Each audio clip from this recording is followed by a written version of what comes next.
Today I went to church with my mum and my son. Usually my mum will take my son fortnightly when my son's with me to church, and I'll just like chill here at home, catch up, all of that sort of stuff, waste time, sleep, not sleep, bath, not bath, all that stuff. Yeah, I went today, and it's a small church, and I haven't been to church since probably I was in school, as in like a service, you know, like a church service. I know my nan took me a few times when I was little, and I used to go to a C of E school, so we'd go every Wednesday to church, every Wednesday morning. But since then I've just, I've always believed in God, a Christian God, but I've never, I'd say recent years, I've believed in him, but it's been hard to grasp where my faith is at, where God is at, or has been. And you know, I've obviously, if you've been watching my videos, I've been trying to get on this process of getting myself to a good space, because honestly the last 2 years of my life I've been a lot. There's been a lot of bursts of trauma and PTSD flare-ups, and just a lot of things, a lot of standard circumstantial things that have made life quite difficult the last few years. And I must say this has definitely been the darkest year of my life so far. And it's coming to an end. And I went to church today for the first time in years and years and years as a service. It's the last Sunday of the year, and it was overwhelming. I say initially it was overwhelming because I'm just sat there listening to these people who do this on a regular, just talk about life, their life, verses from the Bible, sing songs. And the theme was about crossing over into the new year, crossing over into, I saw it as a new life, and just making a change and crossing over. And yeah, I cried. I just really was crying with my eyes closed for a while at the beginning, because everything was just hitting me and touching me, you know, like if you're religious or if you have a belief system, it's always a difficult time when you start to lose that faith, and regaining that faith is also like a weird, it's nice, it's just, for me, I feel overwhelmed feeling the presence, or feeling not alone when I'm in certain spaces. And for me, that presence is God and my guardian angels, and yeah, that is the presence for me. But when you felt so horrifically alone, and then all of a sudden you're noticing damn, I can feel a connection with something. It's deep, innit? And to be in a church and feel that and think that and appreciate that was a lot for me emotionally. Religion is its own thing. I am quite a spiritual being. I find myself to be quite open and fluid with what I believe. I like quite a few teachings and beliefs from other religions and other gods, but in my head, my eyes, God is God, and however that God is to you is how it is. Do you know what I mean? Regardless of your religion and stuff. I've never been really that fussed on religion. I've just always been fussed on my relationship with God, because I believe in a God.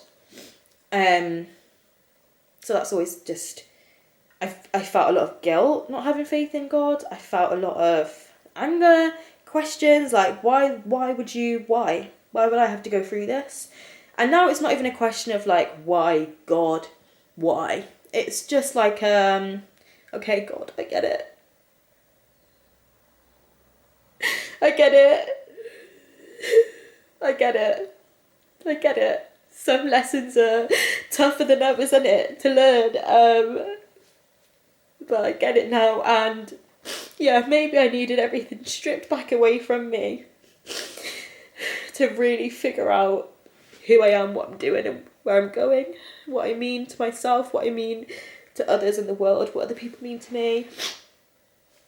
Like, I get it now, God, yeah, okay, I get it. You know, the story of Job, is it Job? It is Job, I just don't know how to pronounce his name, because I always say Job, and it's not, but I've watched, yeah, I don't know, like, religion and spirituality is quite a personal thing, isn't it? It can be, and it can be quite it's a big opinion-based thing, I feel like, but, yeah, I get it now. I've honestly had so much stripped away, and I get it now because, God, I feel like, so me and my family, we didn't grow up with much money at all. We didn't grow up with luxuries and things that I would have viewed as normal when I was younger, like, for example, going on holidays or getting a takeaway or, you know, those sort of things. Having a bit of money to go out with your mates and that. We were just quite poor on both sides of my family.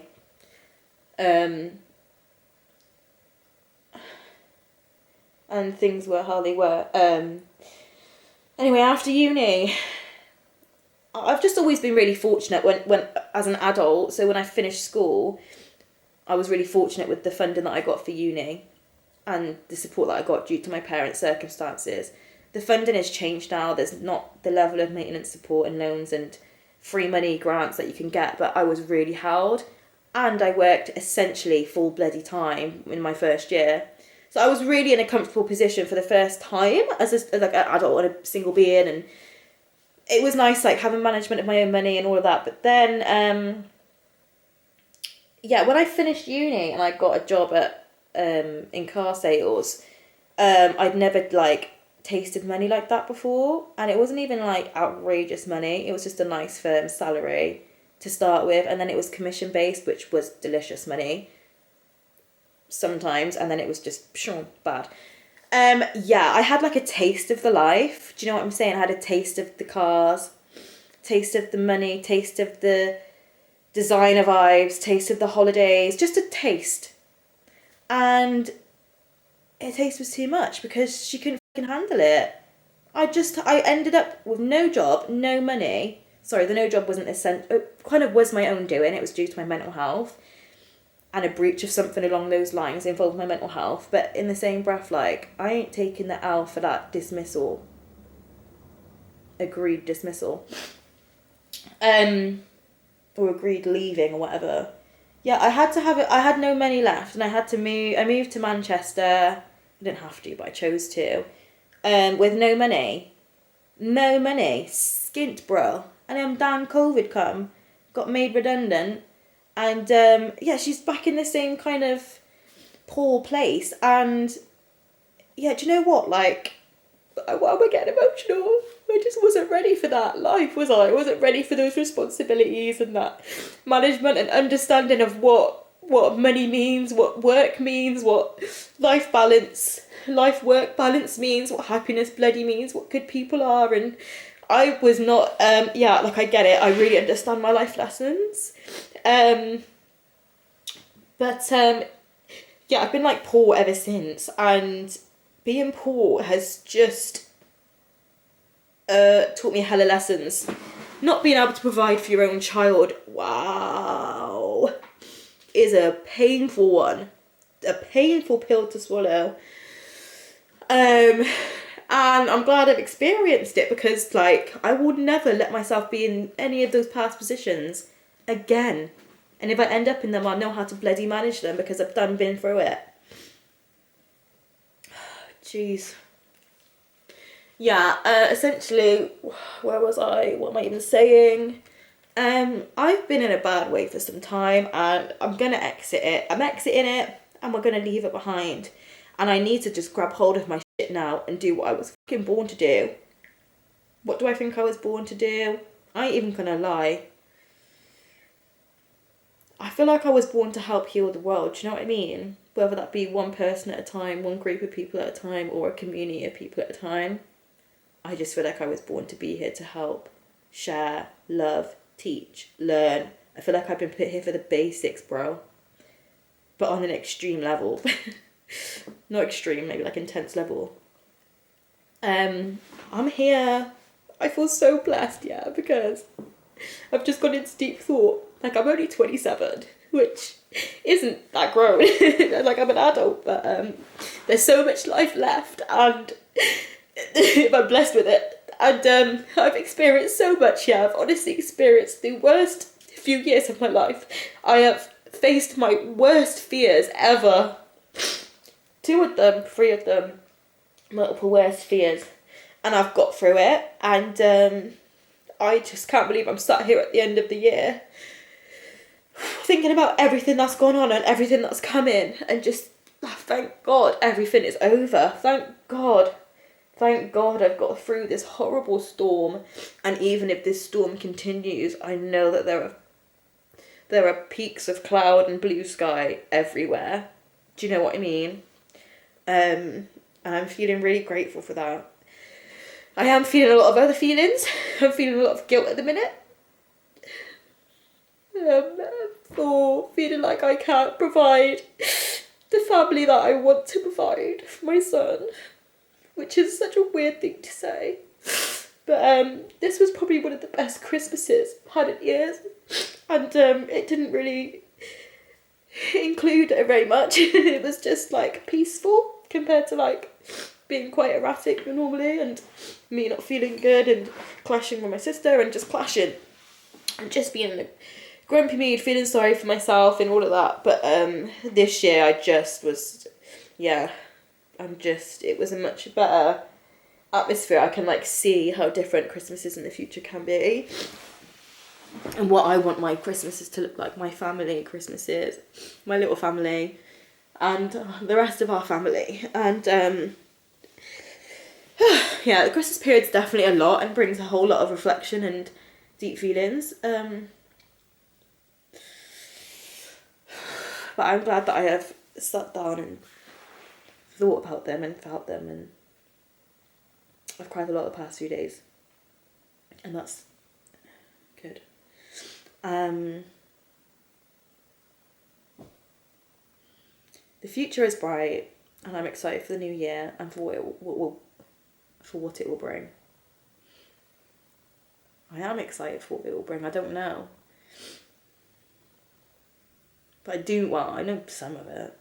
I know some of it's good vibes, and I really intend to do my best each day, even if my best looks like doing nothing.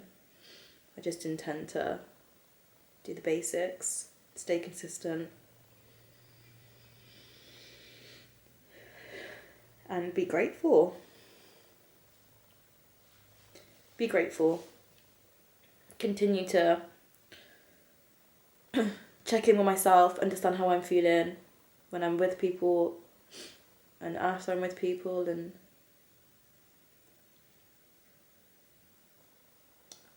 I am blessed. I am my own being. I am safe, I am housed, I am fed. I have a gorgeous son. I am blessed.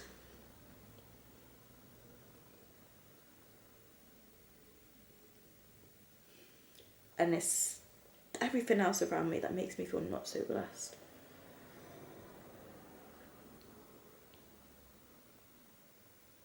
But I am blessed. And yeah, I'm here for change. I'm here for growth, and let's just stay here for that.